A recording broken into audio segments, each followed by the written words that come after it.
Good morning student. हमारा प्रकरण चल रहा है, विगत 3 कक्षाओं से प्रकरण चल रहा है, वो चल रहा है शब्द शक्ति। और शब्द शक्ति के अंतर्गत क्या है, शब्द शक्ति के हमने 2 भेदों का 2 भेद पढ़े।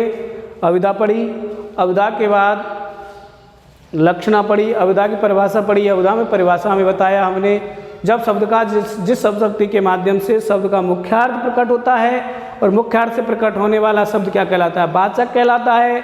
और वाचक सांकेतिक क्या कहलाता है, वाचक शब्द कहलाता है। वाचक शब्द से प्रकट होने वाली शक्ति क्या कहलाती है, अविधा शब्द शक्ति कहलाती है। उसके बाद लक्षणा शब्द शक्ति आई, जब शब्द या कविता के मुख्यार्थ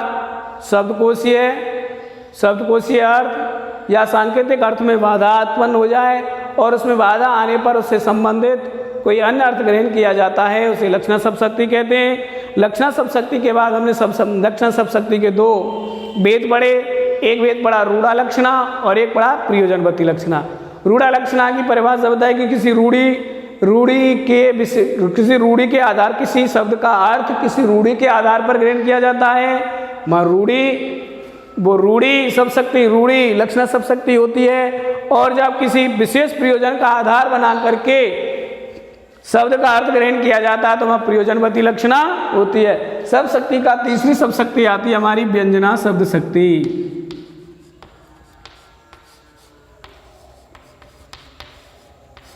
व्यंजना शब्द शक्ति। अब देखिए व्यंजना शब्द शक्ति में क्या होता है, व्यंजना शब्द शक्ति के अंतर्गत ना जैसे शब्द या कविता का अर्थ मुख्यार्थ और लक्ष्यार्थ दोनों से जब प्रकट नहीं होता है, अर्थात जब शब्द का अर्थ हम ना तो मुख्यार्थ से ही प्रकट कर पाते हैं और ना ही लक्ष्यार्थ से प्रकट कर पाते हैं, जब उसका किसी विशेष अर्थ की ओर जाते हैं, वहां पर व्यंजना शब्द शक्ति होती है। क्या होती है, व्यंजना शब्द शक्ति होती है। जब किसी शब्द के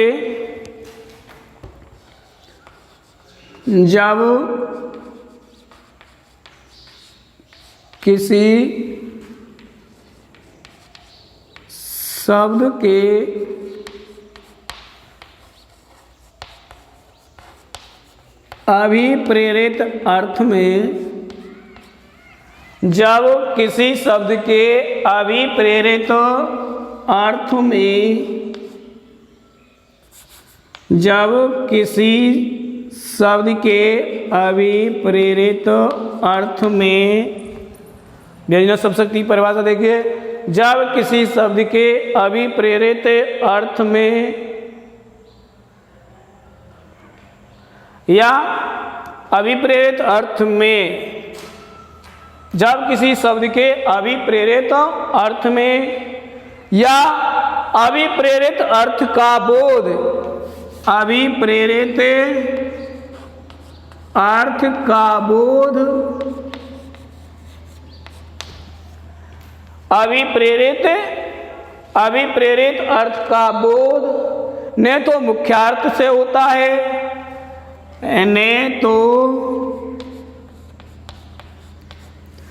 ने तो मुख्यार्थ से होता है, ने तो मुख्यार्थ से होता है, और नहीं लक्ष्यार्थ से होता है, और नहीं लक्ष्यार्थ से होता है, और नहीं लक्ष्यार्थ से होता है, अपितु बात समझ में आई। देखिए एक बार, जब किसी शब्द के अभिप्रेरित अर्थ का बोध नहीं तो मुख्यार्थ से होता और नहीं लक्ष्यार्थ से होता, अपितु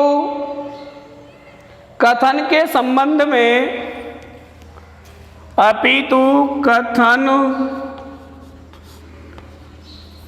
कथन के संदर्भ में संदर्भ में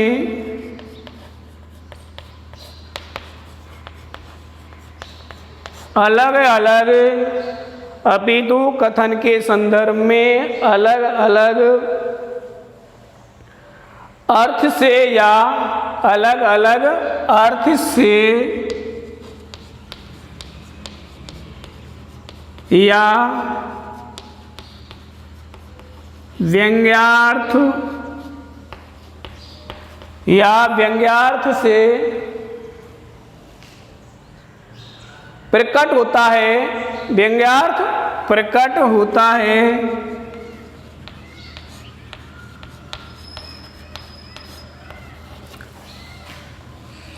उसे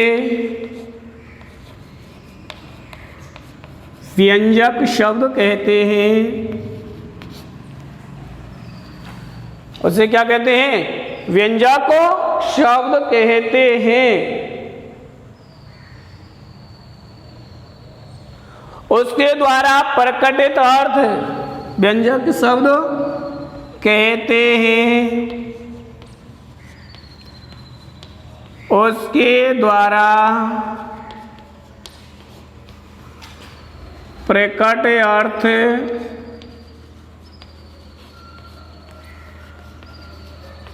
उसके द्वारा प्रकट अर्थ उसके द्वारा प्रकट अर्थ व्यंग्यार्थ कहलाता है। व्यंग्यार्थ होता है किसके द्वारा? व्यंग्यार्थ प्रकट होता है, उसे व्यंजक शब्द कहते हैं। उसके द्वारा प्रकट अर्थ व्यंग्यार्थ कहलाता है। उस शब्द शक्ति को उस शब्द शक्ति को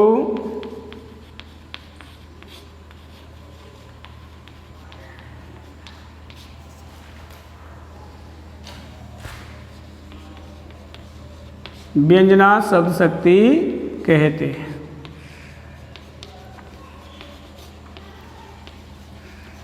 ये व्यंजना शब्द शक्ति की परिभाषा है। जब किसी शब्द के अभिप्रेरित अर्थ का बोध न तो मुख्यार्थ से होता है और न ही लक्ष्यार्थ से होता है।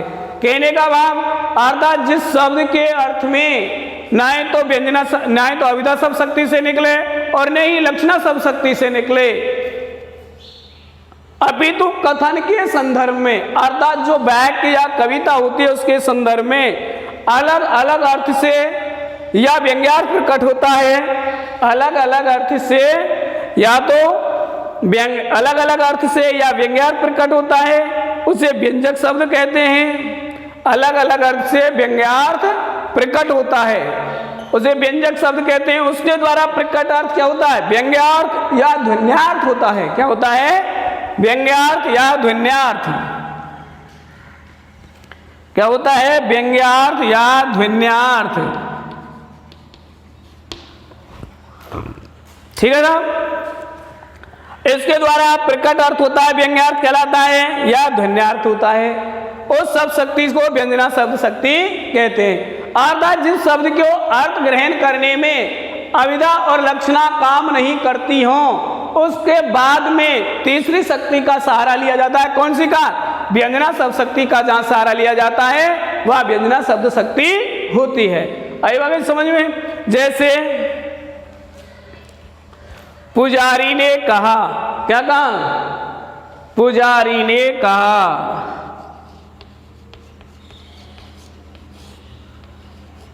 पुजारी ने कहा। पुजारी ने कहा संध्या हो गई। पुजारी ने कहा अरे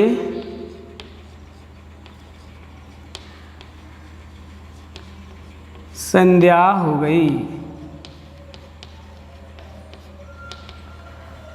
अब देखिए साहब, पुजारी का कहने का अर्थ यह नहीं है कि पुजारी संध्या के बता रहा है। संध्या का तो हमको भी पता है, आपको भी पता है कि संध्या का टाइम हो गया है। लेकिन यहाँ पुजारी का जो अर्थ है, या पुजारी ने कहा, या पुजारी के कथन का अर्थ है वो ना तो मुख्यार्थ से प्रकट हो रहा है ना ही लक्ष्यार्थ से प्रकट हो रहा है। क्यों? कि इसका मुख्य अर्थ ग्रहण करने का अर्थ तो यही कि पुजारी ने कहा संध्या हो गई, तो ये तो हमने भी पता कि संध्या हो गई, लेकिन और ना ही लक्ष्यार्थ कर रहा। लक्ष्यार्थ शब्द कौन से होते हैं? लक्ष्यार्थ ग्रहण किया जाता है लक्षक शब्दों को, लक्ष्यार्थ किया जाता है क्या होता है वहां? जब मुख्यार्थ या सांकेतिक और शब्दकोशीय अर्थ को में बाधा आने पर उससे संबंधित अलग अर्थ ग्रहण किया जाता है, कोई अलग से संबंधित अर्थ ग्रहण किया जाता है, वो लक्ष्यार्थ कहलाता है। तो उससे संबंधित भी कोई लक्ष्य नहीं आ रहा है।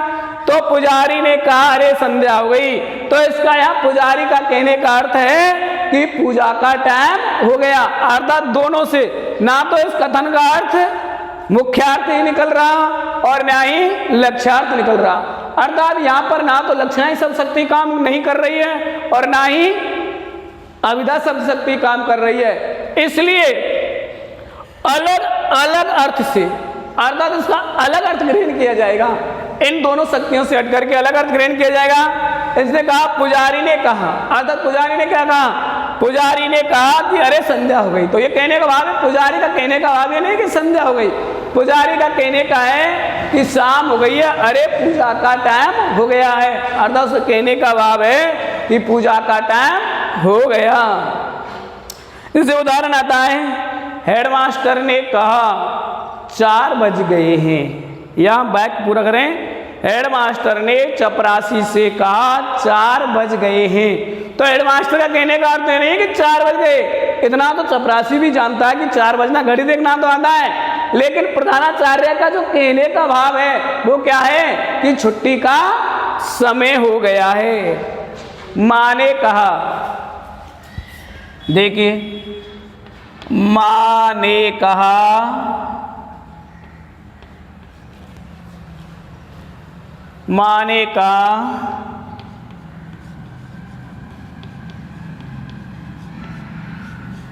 बिटिया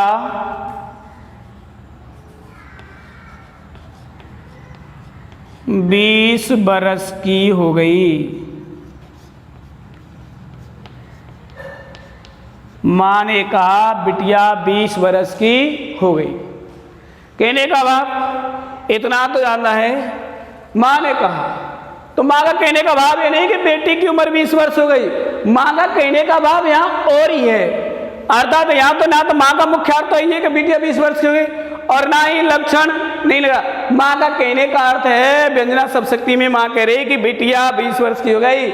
माँ ने कहा कि बेटी विवाह के योग्य हो गई है। ये व्यंजना सब शक्ति होती है। अरे बात समझ में साहब, जब किसी शब्द के अभिप्रेरित अर्थ का बोध न तो मुख्यार्थ से होता और न ही लक्ष्यार्थ से होता है, अपितु कथन के संदर्भ में अलग अलग अर्थ से व्यंग्यार्थ प्रकट होता है। अर्थात व्यंग में बात कही जाती है, उस व्यंग्यार्थ प्रकट होता है, उसे व्यंजक शब्द कहते हैं। अर्थात जब व्यंग में बात कही जाएगी वह व्यंग्यार्थ होगा, से क्या कहलाएंगे? व्यंजक शब्द कहलाता है। और व्यंजक शब्द से द्वारा प्रकट अर्थ क्या कहलाता है? व्यंग्यार्थ कहलाता है। और सब शक्ति को व्यंजना सब शक्ति कहते हैं। व्यंजना सब शक्ति की परिभाषा ऐसे भी कर सकते हैं छोटे रूप में कि जब किसी शब्द का अभिप्रेरित अर्थ मुख्यार्थ और लक्ष्यार्थ या अविधा और लक्षणा शब्द शक्ति से नहीं निकलता है, तब उसका अलग अर्थ व्यंग के रूप में ग्रहण किया जाता है। वह कौन सी शब्द शक्ति होती है? व्यंजना शब्द शक्ति होती है। उदाहरण लिखे, पुजारी ने कहा अरे संध्या हो गई। तो पुजारी का कहने का भाव ये नहीं कि शाम हो गई, शाम तो वो सबको दिखाई दे रही है, लेकिन पुजारी का भाव है, पुजारी का कहने का भाव है कि पूजा का समय हो गया है। माँ ने कहा बिटिया 20 वर्ष की हो गई, तो माँ का कहने का भाव ये कि नहीं कि बेटी की उम्र इतनी हो गई, उसका कहने का भाव है व्यंग रूप में कि बेटी विवाह के योग्य हो गई है। एक उदाहरण और बताया था कि प्रधानाचार्य ने चपरासी से कहा 4 बज गए, तो उसका कहने का भाव समय बताना नहीं है, उसका कहने का भाव है कि छुट्टी का टाइम हो गया है। ये व्यंजना सब शक्ति होती है। इसके बाद व्यंजना सब शक्ति के भेद। व्यंजना सब शक्ति 2 प्रकार की होती है। कितने प्रकार की होती है शब्द शक्ति? व्यंजना सब शक्ति 2 प्रकार की होती है। एक होती है शाब्दिक व्यंजना और एक होती है आर्थी व्यंजना।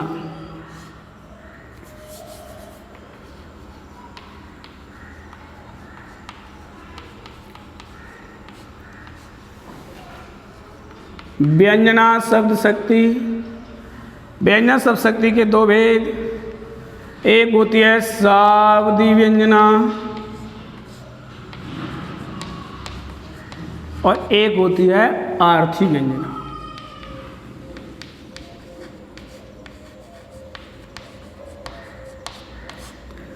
शाब्दी व्यंजना में देखिए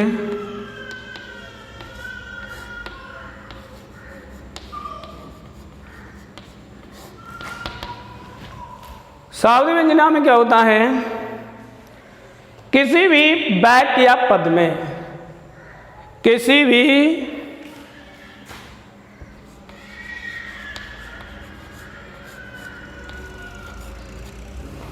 भी वाक्य या पद में किसी भी वाक्य या पद में किसी भी वाक्य या पद में किसी शब्द विशेष के कारण किसी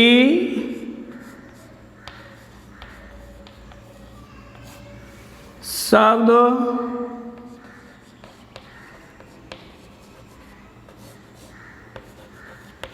विशेष के कारण किसी शब्द विशेष के कारण किसी भी वाक्य या पद में किसी शब्द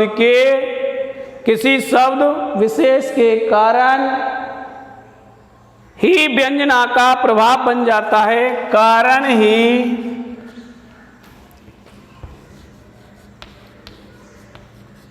व्यंजना का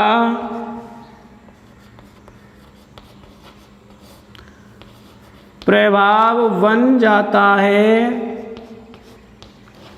किसी शब्द विशेष के कारण व्यंजना का प्रभाव बन जाता है, अर्थात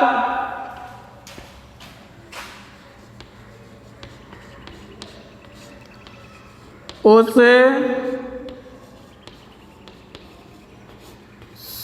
शब्द के स्थान पर उसका पर्यायवाची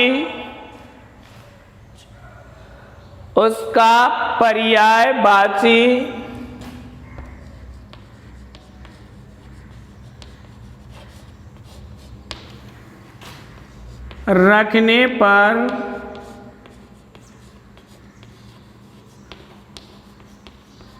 व्यंजना का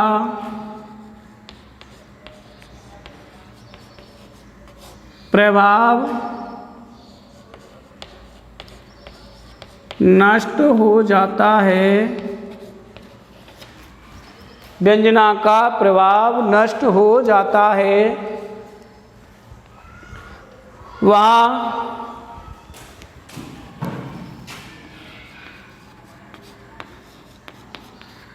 शाब्दी व्यंजना शब्द शक्ति होती है। बात आई समझ में? किसी भी वाक्य या पद में किसी शब्द विशेष के कारण, अर्थात किसी शब्द विशेष में ही व्यंजना होती है, नहीं कि पूरे वाक्य में होकर के एक शब्द में होगी। किसी शब्द विशेष के कारण ही व्यंजना का प्रभाव बन जाता है, अर्थात उस शब्द के स्थान पर उसका पर्यायवाची रखने पर व्यंजना का प्रभाव नष्ट हो जाता है। महाशाब्दी व्यंजना शब्द शक्ति होती है। सामान्यतः श्लेष अलंकारों में व्यंजना शब्द शक्ति होगी। कहाँ पर होगी पहले पीछे बताएंगे। अलंकार होता है, हमने अलंकार पढ़े। अलंकार पढ़ने के बाद दो प्रकार के अलंकार होते हैं, एक अर्थालंकार होता है और एक शब्द अलंकार होता है। शब्द अलंकार की परिभाषा की थी कि किसी शब्द विशेष के कारण ही काव्य का सौंदर्य बना रहता है। एक शब्द पर ही काव्य की जो सुंदरता होती है वो होती है। अगर उस शब्द का पर्यायवाची रख देते हैं तो उस काव्य का क्या हो जाता है, सौंदर्य नष्ट हो जाता है। उसी प्रकार व्यंजना शब्द, उसी प्रकार जो शाब्दी व्यंजना है, शाब्दी व्यंजना में भी एक ही शब्द विशेष के कारण उस वाक्य या कवितांश में, उस वाक्य या पद्यांश में व्यंजना शब्द शक्ति बनी रहती है। अगर उस कवितांश में उस शब्द का पर्यायवाची रखने पर, अगर उसका पर्यायवाची रखेंगे तो क्या होगा, उसका प्रभाव नष्ट हो जाता है। जैसे देखिए भयो एपत, देखिए साहब जैसे भयो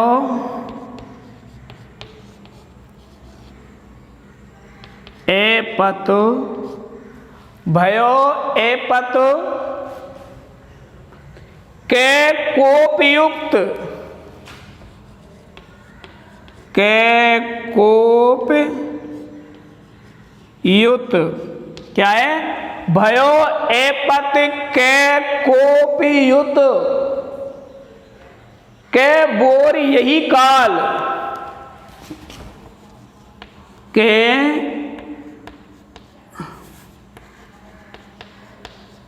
बोरी यही काल। पहली पंक्ति है, दुआ है, भयो एपत के कोपयुक्त के बोर यही काल, मालिन आज कहे न क्यों, मालिन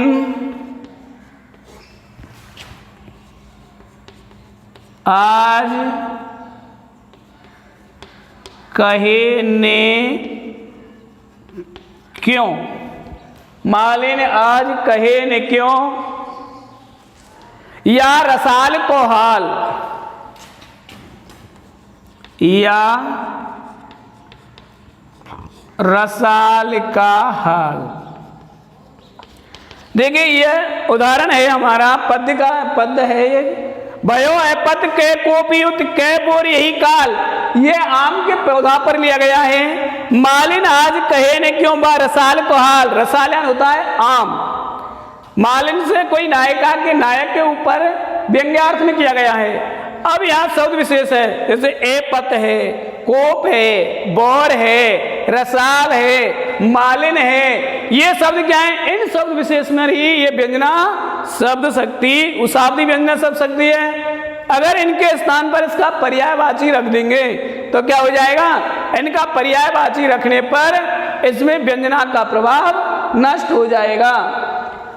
शाब्दिक व्यंजना, शाब्दिक व्यंजना जो श्लेष अलंकार होता है, श्लेष अलंकार शाब्दिक व्यंजना के अंतर्गत ही आता है, क्योंकि श्लेष में भी एक के अनेक अर्थ निकलते हैं। उसी प्रकार एपत, कोप, बोर, मालिन और रसाल, इनके भी अलग अलग अर्थ ग्रहण किए जा रहे हैं। कल अर्थी व्यंजना कल पढ़ाएंगे।